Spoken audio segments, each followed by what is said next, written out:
ជំរាបសួរបងប្អូនទាំងអស់គ្នាចឹងនេះមកចែករំលែកពីរបបអាហារក្រោយសម្រាលកូន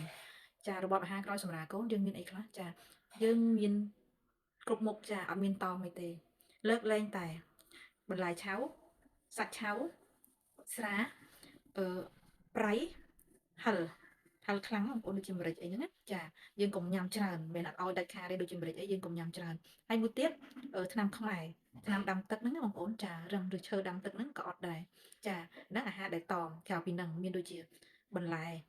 ឆ្អិនស្ងោរស្ពៃស្ងោរតឡាចស្ងោរអឺល្ហុងស្ងោរអីហ្នឹងបងប្អូនគឺហូបបានទាំងអស់ចាឆាស្ពៃឆាបន្លែឆាអីហ្នឹងគឺបានដូចគ្នាចាសាច់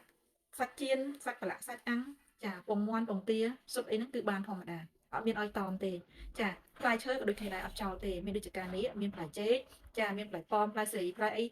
បងប្អូនអាចទិញហូបបានគឺបងប្អូនត្រូវទិញហូបអាហារទាំងអស់ហ្នឹងផ្លែឈើទាំងអស់ហ្នឹងគឺជាអាហារ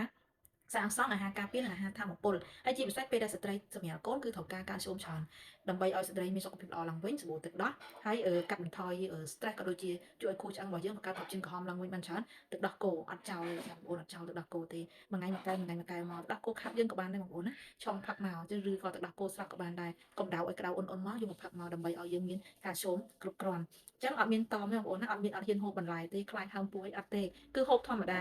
ហើយមួយទៀតគឺជាពិសេសគឺស្រួលបត់ជើងចាសម្រាប់អ្នកដែលពិបាកបត់ជើងគឺកុំចោលបន្លែនិងផ្លែឈើកុំចោលបើយើងហូបតែក្រៀមក្រោះស្ងោរអាំងសំដៅអាំងចៀនបងអូននឹងពិបាកបត់ជើងហើយពិបាកបត់ជើងគឺធ្វើឲ្យយើងនឹងប្រឹងទៅវាឈឺធ្នេរឬក៏មានការហូរដាច់មកដាច់តិចតួចមកហើយកុំឆ្ងល់ថាឈាមនឹងមកពីណាគឺមកពីការដាច់នៃការប្រឹងរបស់យើងណាដោយសារលិមុខរបស់យើងរឹងអញ្ចឹងយើងប្រឹងមកអាចដាច់ហើយអញ្ចឹងអាចលៀនទៀតឬថាក្រោយសម្រាប់ពាក្យច្រើនថាកើតឬដងក្រោយសម្រាប់ដោយសារអីគឺយើងហូបគ្រៀមពេលដែលយើងប្រឹងបត់ជើងមកគឺវាលៀនមកអញ្ចឹងយើងកុំឲ្យមានបញ្ហានឹងកើតឡើងគឺយើងហូបមានផ្លែឈើមានបន្លែមានសាច់មានស៊ុតមានទឹកដោះគោជាប្រចាំបងប្អូនណាចាអរគុណច្រើន